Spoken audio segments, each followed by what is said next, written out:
We've all been there. We enter a trade and then price goes into the green and then it starts coming back down to entry and you're like, oh, start biting your nails. And then it goes into the red and you're like, oh my, shall I close it? Shall I let it hit my stop loss? Shall I move my stop loss? Yeah, never do that. And then because all the emotions are coming in, you're like, what do I do? Well, personally for me, there's two outcomes. The first outcome is I let price hit my stop loss, and the second outcome is if price does come back up to entry, I will close at entry. And the reason I will close at entry is because let's say I did some analysis and then it breaks the analysis so that the analysis is no longer valid, then I want to get out that trade and I will happily exit at entry. Don't worry, I'm going to show you what I mean. I'm going to quickly grab a cup of tea and then I'll be right back.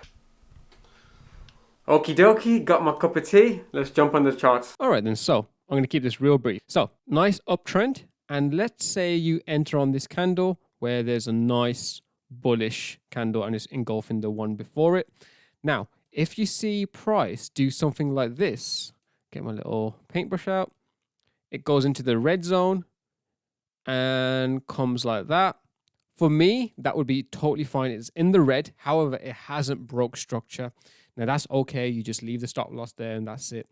However, if price comes down and it breaks this trend line, but it doesn't hit the stop loss, for me, I would try to get out of the trade, whether I get out at entry or whether I get out here, it's fine. And the reason I'd want to get out at entry or earlier is because this trend line is no longer valid. So now we're actually looking at a trade that is a break and retest. So a breaking of the trend line and retesting and then coming back down to the downside.